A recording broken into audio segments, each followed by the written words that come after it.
श्री गुरुदेव दत्त. श्री स्वामी समर्थ. स्वामी भक्तांनो, होळीला जर आपण या गोष्टी केल्या तर आपल्या जीवनातील बऱ्याचशा समस्या दूर होणार आहेत. तर होळीला आपण नेमकं काय करावे? घरातील व्यक्तींनी होळी पेटवल्यावर गाईचे तूप, 11 लवंग, 7 बत्तासे, 5 विड्याची पाने म्हणजेच खाऊची पाने, तसेच गोटा खोबरा असलेला नारळ, पुरणाची पोळी, वरण भात, नैवेद्य असे सर्व घेऊन होळीची पूजा करावी.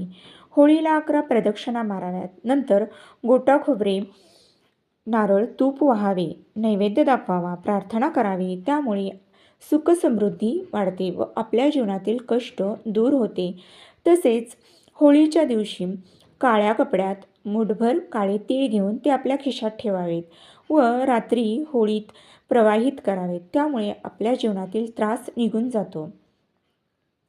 7 गोमती चक्र घेऊन प्रार्थना करा की शत्रू माझ्या जीवनात कोणतीही बाधा टाकू नये, माझ्या मनातील सर्व कामे व्यवस्थित होऊ देत, असे म्हणून ते 7 जे गोमती चक्र घेतलेले आहेत ते आपण होळीत टाकावेत.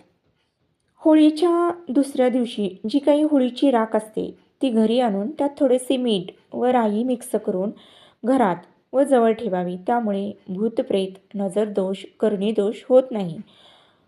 होळीच्या दिवसापासून रोज 40 दिवसापर्यंत जर आपण बजरंग बाणाचे रोज 3 पाठ केले तर आपली जी काही मनोकामना आहे किंवा आपल्या इच्छा ज्या काही आहेत त्या पूर्ण होतात.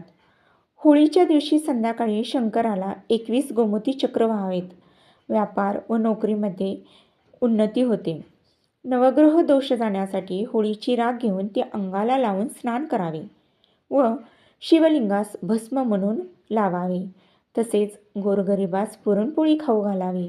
घरी चौमुखी दिवा लावावा. सूर्यदेवाची पूजा करावी. यामुळे अनेक बाधांचे निवारण होते.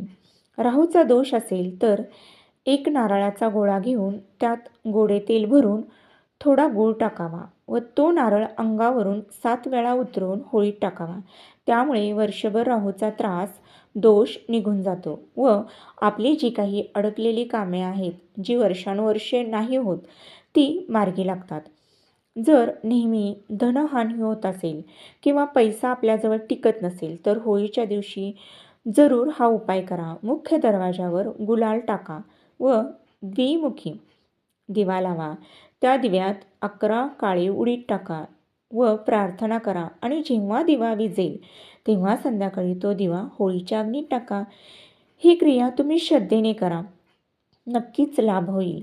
दुर्घटना, संकटे फार येत असतील तर होळीच्या दिवशी 5 गुंजा, 5 काळ्या गुंजा व 1 नारळ घेऊन होळीला 11 प्रदक्षिणा माराव्यात व नंतर या सर्व गुंजा म्हणजेच 5 लाल गुंजा आणि 5 काळ्या गुंजा आणि 1 नारळ घेऊन होळीला 11 प्रदक्षिणा माराव्यात व नंतर या सर्व गुंजा व नारळ होळीला पाठ दाखवून डोक्यावरून होळीत टाकाव्यात.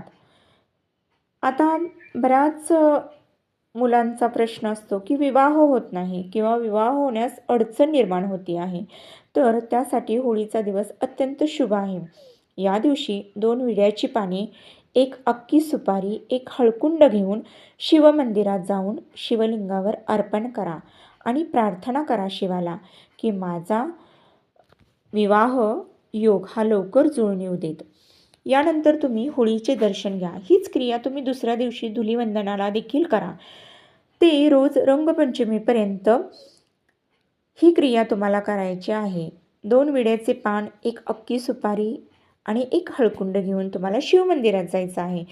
हे तुम्हाला होळीच्या दिवसापासून ते रंगपंचमीपर्यंत ही क्रिया करायची आहे आणि यामुळे तुमचा लवकरात लवकर विवाह योग येईल. अशा पद्धतीने होळीला हे उपाय जरूर करून पहा. जरूर तुमच्या जीवनातील अडचणी दूर होऊन तुमचे जीवन सुख समृद्धीने भरून येईल. श्री स्वामी समर्थ. जय जय स्वामी समर्थ. श्री स्वामी समर्थ. जय जय स्वामी समर्थ.